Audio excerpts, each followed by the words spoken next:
A long, long time ago in the ancient land of Egypt, there was a baby named Moses. He was born during a time when life was incredibly difficult for his people. The Israelites were living as slaves under the harsh rule of the Pharaoh, the king of Egypt. Pharaoh, fearful of the growing numbers of Israelites and the potential threat they posed to his power, made a cruel and heartless decree. All newborn baby boys of the Israelites had to be taken away and killed. It was a dark and terrifying time for the Israelite families, but Moses' mother was determined to save her baby. She couldn't bear the thought of losing him, so she came up with a brave and desperate plan. She took a sturdy wicker basket, made it waterproof with tar and pitch, and placed baby Moses inside. With a heavy heart, she gently set the basket among the reeds along the banks of the great Nile River, hoping that someone kind and compassionate would find and protect her precious child. As the basket floated along the river, it eventually caught the attention of Pharaoh's daughter, who was bathing nearby. When she saw the basket and heard the cries of the baby inside, she was filled with pity. Despite knowing that the baby was an Israelite, the daughter of Pharaoh decided to take him in as her own. She named him Moses, meaning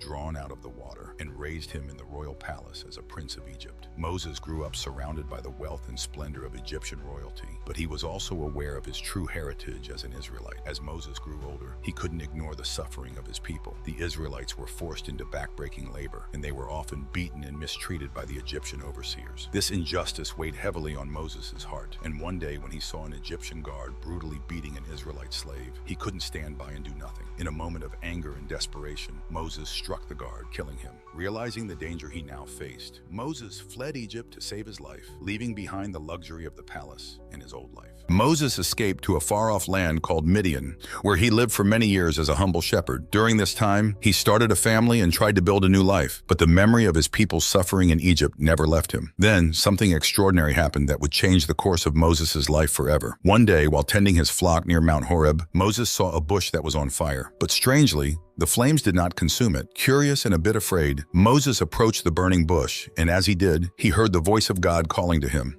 God spoke to Moses from the burning bush, telling him that he had seen the suffering of the Israelites and had heard their cries for help. God commanded Moses to return to Egypt and demand that Pharaoh let his people go free. Though Moses was initially hesitant and fearful, he obeyed God's command and set out for Egypt, knowing the immense challenge that lay ahead. When Moses returned to Egypt, he confronted Pharaoh with God's message, "Let my people go." But Pharaoh's heart was hardened, and he refused to free the Israelites. In response, God sent 10 terrible plagues upon Egypt to convince Pharaoh to change his mind. The plagues brought frogs, locusts, and even darkness during the day. Each plague was more devastating than the last, but Pharaoh remained stubborn. Finally, after the 10th and most tragic plague, the death of all the firstborn in Egypt, Pharaoh relented and allowed the Israelites to leave. Moses led the Israelites out of Egypt, but their journey to freedom was not yet complete. As they reached the shores of the Red Sea, Pharaoh changed his mind and sent his army after them, determined to bring them back. With the sea in front of them and Pharaoh's army closing in from behind, the Israelites were trapped and terrified. But Moses trusted in God's power. He stretched out his hand over the waters, and in an incredible miracle, the sea parted,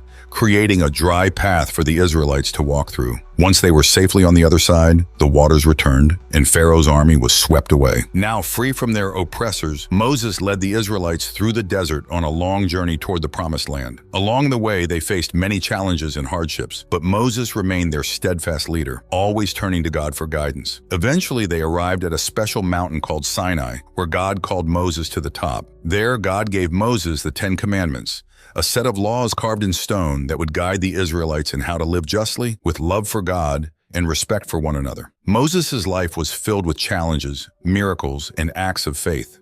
From the moment he was saved as a baby floating in the Nile to his role as the great leader who brought his people out of slavery, Moses' story is one of courage, faith, and the enduring power of hope. He showed the Israelites and all of us the importance of standing up for what is right, trusting in God, and leading a life guided by justice and kindness. Moses' legacy lives on as a beacon of hope and a testament to the strength of the human spirit.